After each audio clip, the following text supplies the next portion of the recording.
आज के इस डीप डाइव में स्वागत है। चलिए सबसे पहले एक छोटे से दृश्य की कल्पना करते हैं। बिल्कुल। बचपन में या सच कहूँ तो शायद आज भी जब हम स्क्रीन पर कोई बेहतरीन एनिमेटेड फिल्म देखते हैं तो वो चित्र सिर्फ चित्र नहीं लगते। एकदम सही बात है। मतलब ऐसा लगता है जैसे वे सच में सांस ले रहे हैं, उनके अंदर एक आत्मा है, उनका अपना एक वजन है। एक पल के लिए हम पूरी तरह भूल जाते हैं कि वे सिर्फ पेंसिल की लकीरें हैं या कंप्यूटर के पिक्सेल्स हैं। हाँ, ये किसी जादू से कम नहीं लगता। बिल्कुल। लेकिन आज हम इस जादू के पीछे के असल विज्ञान को डिकोड करने वाले हैं। आज हमारे पास जो स्रोत है वो जो कि बहुत ही शानदार है। हाँ, वो एनिमेशन की दुनिया का एक ऐसा खजाना है जिसे हर प्रोफेशनल एनिमेटर अपनी बाइबल मानता है।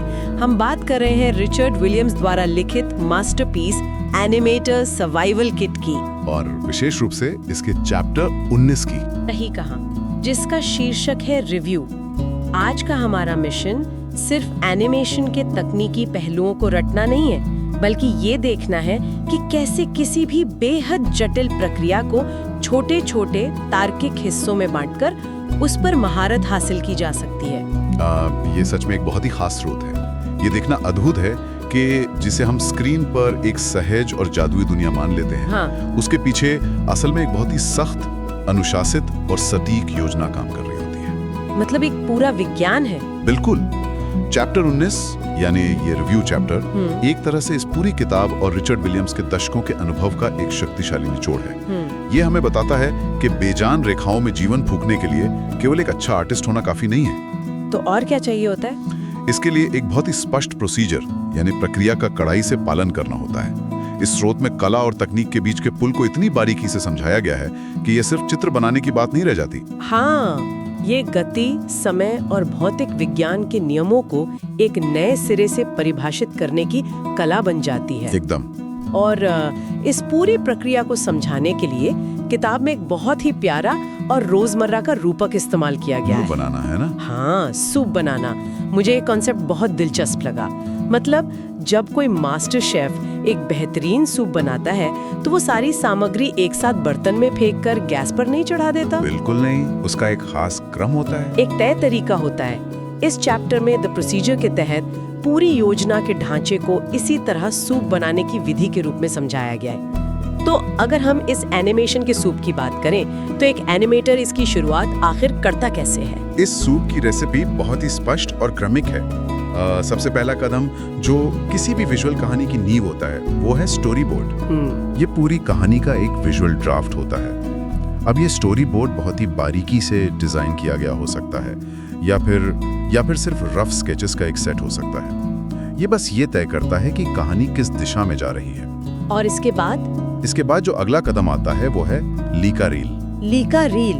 हाँ, जिसे इंडस्ट्री में एनिमेटिक भी कहा जाता है। इसे एक फिल्माया हुआ स्टोरी बोर्ड मान सकते हैं। ओके, तो इसमें उन स्थिर चित्रों को ऑडियो या डायलॉग के साथ समय के अनुसार स्क्रीन पर प्ले किया जाता है। बिल्कुल, ताकि कहानी की गति और टाइमिंग का एक मोटा मोटा अंदाजा लग सके। मैंने नोट्स में देखा कि इसके तुरंत बाद एनिमेटर सीधे फाइनल फ्रेम नहीं बनाने लगता। स्रोत में जिक्र है प्लानिंग ड्राइंग्स का। हाँ। और यहीं पर मुझे एक बहुत ही अजीब लेकिन मजेदार उदाहरण दिखा। किताब में लिखा है एक आदमी कुत्ते को काट रहा है। हाँ, मैन बाइट्स डॉग। ये प्लानिंग ड्राइंग्स का फेज असल में है क्या? क्या यहाँ डिटेलिंग पर काम शुरू हो जाता है? नहीं, डिटेलिंग तो अभी बहुत दूर की बात है। प्लानिंग ड्राइंग्स आमतौर पर बहुत ही छोटे थंबनेल्स होते हैं। अच्छा। वो आदमी कुत्ते को काट रहा है वाला उदाहरण इसलिए दिया गया है ताकि ये समझाया जा सके कि सीन का मुख्य एक्शन क्या है। या ड्राइंग इतनी छोटी और रफ होती है कि इसमें किरदार की आंखें या कपड़ों की सिलवटें नहीं दिखती। बस एक स्पष्ट सिलुएट दिखता है कि सीन में हो क्या रहा है। बिल्कुल, एक स्पष्ट सिलुएट। इसके बाद ही असल ड्राइंग की शुरुआत होती है, जिसे 3 बहुत ही महत्वपूर्ण चरणों में बांटा गया है। वो 3 चरण कौन से हैं? पहला चरण है की पोजीशंस। ये कहानी कहने वाले वो बड़े और मुख्य चित्र हैं जिनका हर हाल में वहां होना सबसे ज्यादा जरूरी है, जो एक्शन को परिभाषित करते हैं। हाँ। अच्छा, तो मान लीजिए अगर कोई किरदार मुक्का मार रहा है तो मुक्का मारने से पहले हाथ पीछे खींचना और फिर मुक्का लगने के बाद का पोज, ये हमारी की पोजीशंस हो गई। एकदम सटीक उदाहरण है। और इसके बाद आते हैं एक्सट्रीम्स। ये क्या होते हैं? ये कोई भी अन्य पोजीशंस हैं जिनका होना एक्शन को पूरा करने के लिए जरूरी है। इन्हें आमतौर पर एनिमेशन की भाषा में कॉन्टैक्ट्स कहा जाता है। कॉन्टैक्ट्स। हाँ, उदाहरण के लिए जब कोई किरदार चल रहा है तो जिस पल उसकी एड़ी जमीन को छूती है वो एक एक्सट्रीम पोज है। समझ गई। और फिर तीसरे नंबर पर आते हैं पासिंग पोजीशंस। ये शायद वो पोज हैं जो एक एक्सट्रीम से दूसरे एक्सट्रीम के बीच के मूवमेंट को जोड़ते हैं। बिल्कुल, जैसे चलते समय जब एक पैर हवा में होता है और शरीर का पूरा वजन दूसरे पैर पर होता है। अगर एक एनिमेटर इन पासिंग पोजीशंस को छोड़ दे तो किरदार चलता हुआ नहीं बल्कि एक जगह से दूसरी जगह टेलीपोर्ट होता हुआ लगेगा। बिल्कुल, शुरुआत में ये पासिंग पोजीशंस शायद सिर्फ रफ स्केच के रूप में ही बनाए जाते हैं। ये सुनना जितना आसान लग रहा है इसे करना उतना ही मुश्किल होगा। बिना शक। लेकिन इन सब में एक चीज जो इस चैप्टर के पन्नों पर बिल्कुल लाल रंग में बड़े बड़े अक्षरों में चीख चीख कर कही गई है, वो है एक शब्द, टेस्ट। हाँ, टेस्ट। मैंने देखा कि स्टोरी बोर्ड से लेकर लीका रील तक और प्लानिंग ड्राइंग्स से लेकर की पोजीशंस, एक्सट्रीम्स और पासिंग पोजीशंस तक हर एक कदम के बगल में लिखा है टेस्ट। इसका क्या मतलब है? क्या एनिमेटर सच में हर एक लकीर खींचने के बाद उसे टेस्ट करते हैं? देखिए, यही वो जगह है जहां एक सामान्य आर्टिस्ट और एक मास्टर एनिमेटर के बीच का फर्क पता चलता है। एनिमेशन में अनुमान लगाने की कोई जगह नहीं होती। मतलब आप तुक्का नहीं मार सकते? बिल्कुल नहीं। एक एनिमेटर हर चरण पर रुककर अपने काम का परीक्षण करता है, जिसे अक्सर पेंसिल टेस्ट कहा जाता है। अच्छा। वे देखते हैं कि क्या ये मूवमेंट काम कर रहा है, क्या टाइमिंग सही है, क्या किरदार का वजन महसूस हो रहा है। तो ये लगातार परीक्षण करना ये सुनिश्चित करता है कि जब फाइनल इंक और पेंट का काम शुरू हो तो कोई गलती ना रहे। हाँ, ताकि बाद में ये पता न चले कि किरदार का हाथ असल में बहुत छोटा बन गया है या वो हवा में तैरता हुआ लग रहा है। एक फेल हुआ टेस्ट कोई हार नहीं है, बल्कि वो फाइनल प्रोडक्ट को बचाने का एक मौका है। एकदम सही। और इसी टेस्टिंग के बीच एक और कॉन्सेप्ट आता है जो मुझे बहुत दिलचस्प लगा, स्पॉन्टेनियस फ्लो, या जिसे किताब में स्ट्रेट अहेड रन्स कहा गया है। स्रोत बताता है कि जब एनिमेट कर रहे होते हैं तो एक साथ सब कुछ करने की कोशिश नहीं करनी चाहिए। बिल्कुल। पहले प्राथमिक चीज पर काम किया जाता है, फिर दूसरी चीज और फिर आगे, और सबसे अंत में वो चीजें जोड़ी जाती हैं जिन्हें ड्रेपरी या बाहरी डिटेल्स कहा गया है। हाँ, जैसे हवा में उड़ते बाल, शरीर का हिलता हुआ फैट या किसी जानवर की पूंछ। ऐसा क्यों है कि बालों और कपड़ों को सबसे आखिर के लिए छोड़ दिया जाता है? इसे हम एक इमारत बनाने के उदाहरण से समझ सकते हैं। जब कोई गगनचुंबी इमारत बनती है तो सबसे पहले स्टील का एक मजबूत ढांचा खड़ा किया जाता है, उसके बाद कंक्रीट डाला जाता है, फिर दीवारें बनती हैं और सबसे अंत में पर्दों, पेंट और इंटीरियर डिजाइन की चिंता की जाती है। बिल्कुल, एनिमेशन में भी यही नियम लागू होता है। प्राथमिक चीज उस किरदार का मुख्य एक्शन या उसका ढांचा है। तो अगर कोई एनिमेटर शुरुआत में ही बालों के उड़ने या कपड़ों की सिलवटों पर ध्यान देने लगेगा तो क्या होगा? तो किरदार का मुख्य मूवमेंट या उसकी जो आत्मा है वही खो जाएगी, उसका बैलेंस बिगड़ जाएगा। समझ गई। इसलिए प्राथमिक चीज सबसे पहले आती है, फिर सेकेंडरी एक्शन और अंत में ड्रेपरी।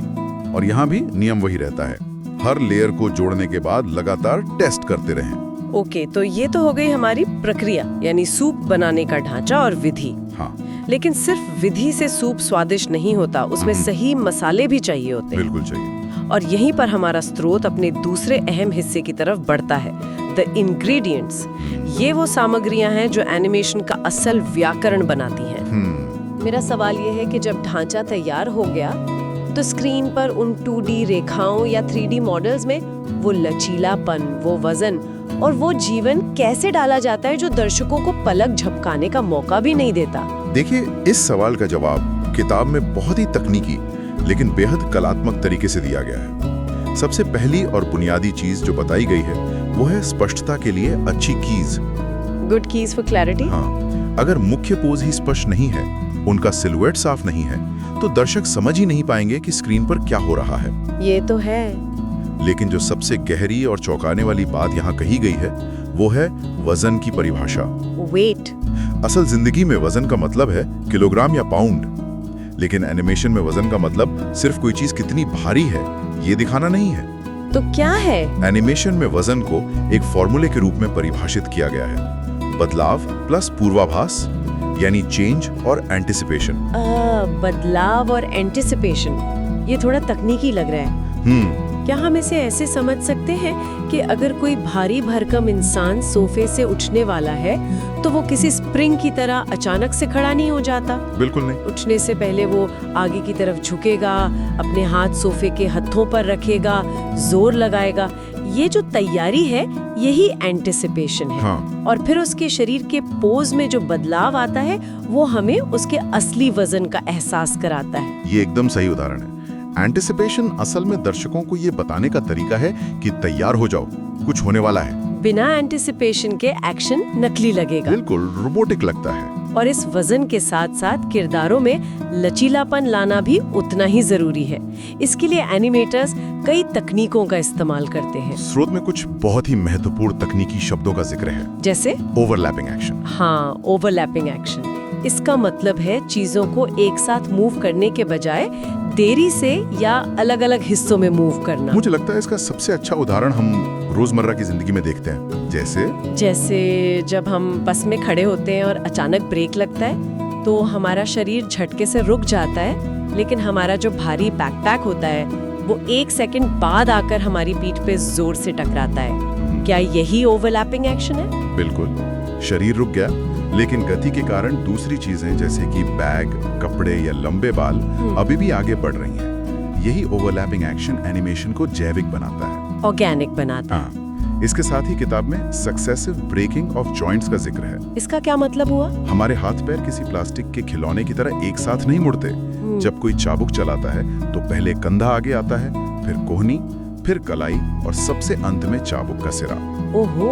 ये जोड़ों का एक एक करके टूटना या मुड़ना ही इस तकनीक का आधार है। मैंने नोट्स में एक और टर्म देखा, एक्सेंस, जिसके आगे लिखा था गेट देयर अर्ली, यानी समय से पहले पहुंचना। ये क्या है? एक्सेंट्स गतियों में एक तरह की लय पैदा करते हैं, रिदम। मान लीजिए कोई किरदार किसी मेज पर जोर से मुक्का मारकर अपनी बात कह रहा है। अगर आवाज और मुक्का बिल्कुल एक ही फ्रेम पर टकराएंगे तो उसका असर कम हो जाएगा। अच्छा। हाँ, एनिमेशन में अक्सर शरीर या हाथ को आवाज से कुछ फ्रेम पहले उस पोज में पहुंचा दिया जाता है ताकि इम्पैक्ट ज्यादा हो। बिल्कुल, ये समय से पहले पहुंचना ही एक्सेंट कहलाता है, जो उस एक्शन की ताकत को बढ़ा देता है। और अगर ताकत की बात करें तो जब कोई भारी टकराव होता है तो उसके लिए स्रोत में स्टैगर वाइब्रेशंस का जिक्र है। सोचिए, एक कार्टून कैरेक्टर भागते हुए एक भारी लोहे के खंभे से टकराता है। उसका शरीर एकदम से पत्थर की तरह नहीं रुकता, बल्कि झटके से कांपता है, आगे पीछे आगे पीछे। बिल्कुल, इसी को स्टैगर वाइब्रेशन कहते हैं, जो उस टक्कर के असली दर्द और झटके को स्क्रीन पर उतार देता है।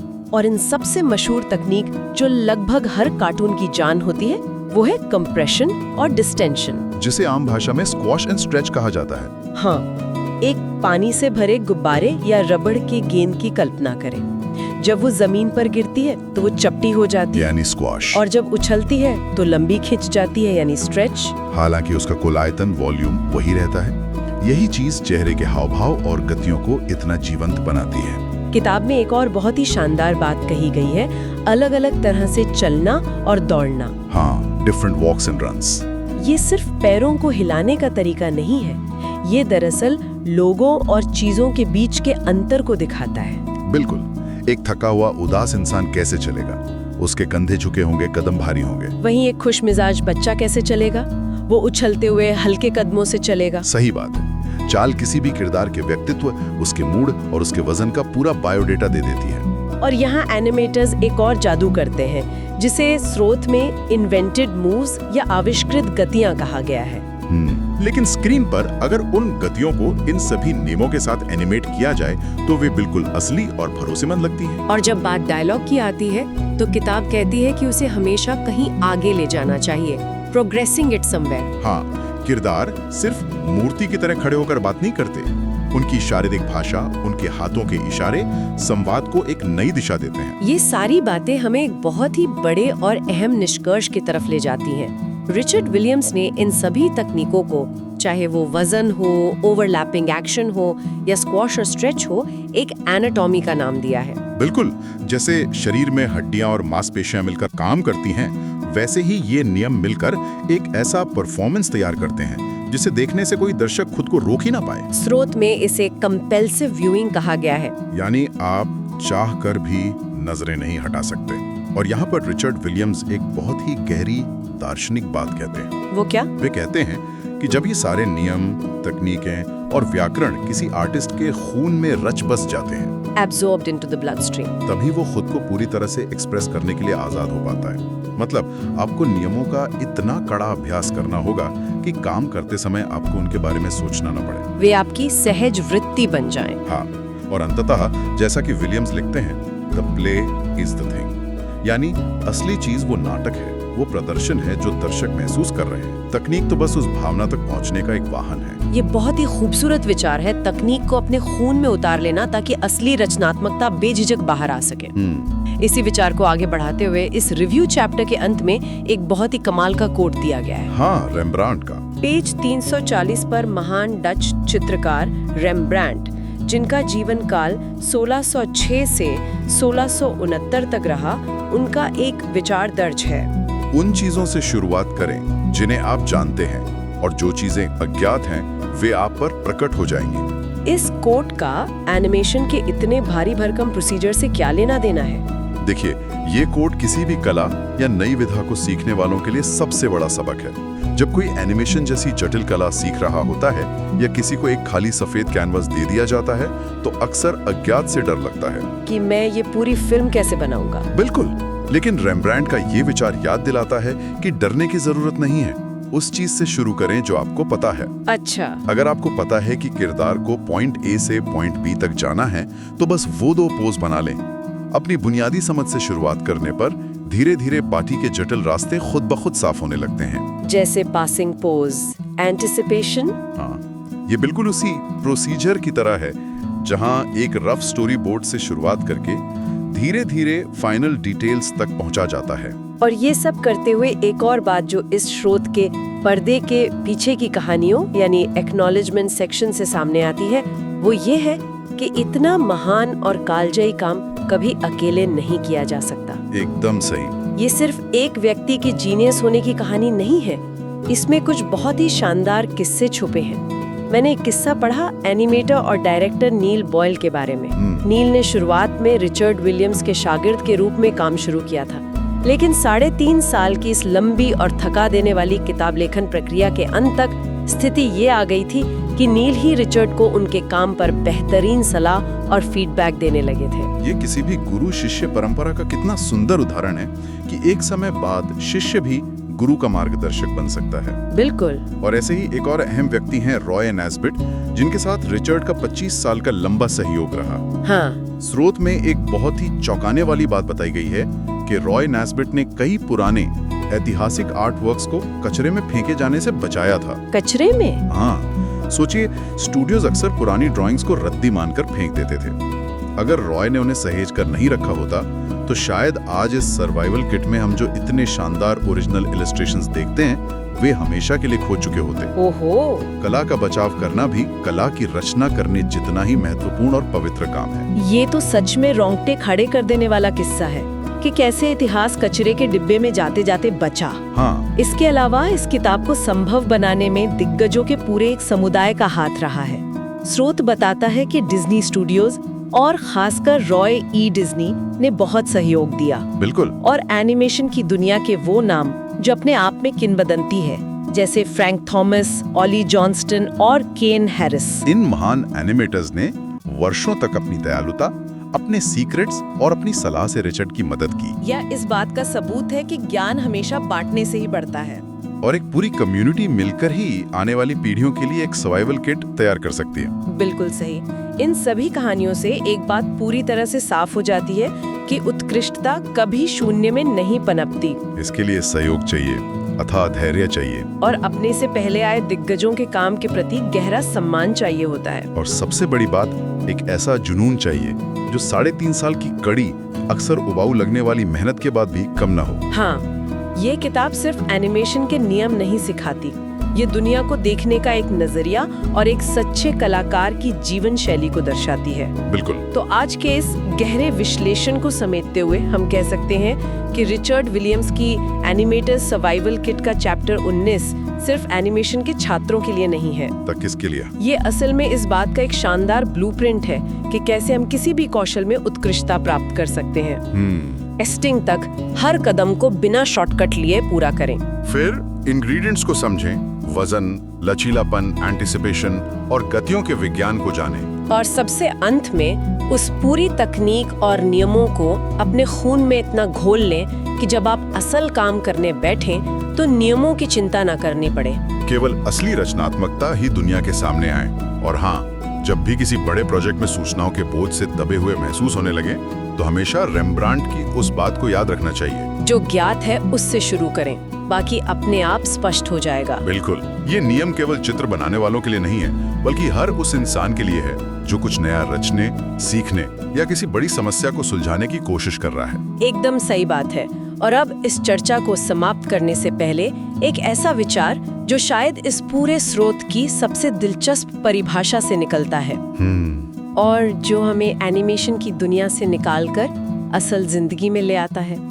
आज हमने जाना कि एनिमेशन की दुनिया में किसी चीज का वजन असल में सिर्फ उसका भौतिक भारीपन नहीं है, बल्कि बदलाव और पूर्वाभास का खेल है। हाँ, तो हम सबको सोचने वाली बात ये है कि क्या हमारी अपनी असल जिंदगी में भी हमारा जो असर या हमारा जो वजन होता है वो हमारे भौतिक रूप या हमारी कुर्सी पर निर्भर करता है, या फिर हमारा असली वजन इस बात से तय होता है कि हमारे आसपास के लोग हमारे अगले कदम की क्या उम्मीद कर रहे हैं और हम अपने परिवेश में, अपने समाज में असल में क्या बदलाव ला रहे हैं। बहुत गहरा सवाल है। इस गहरे सवाल के साथ हम आज के इस डीप डाइव को यहीं विराम देते हैं। जो ज्ञात है उससे शुरुआत करते रहिए और अपने आसपास के संसार को अपने काम से जीवंत बनाते रहिए।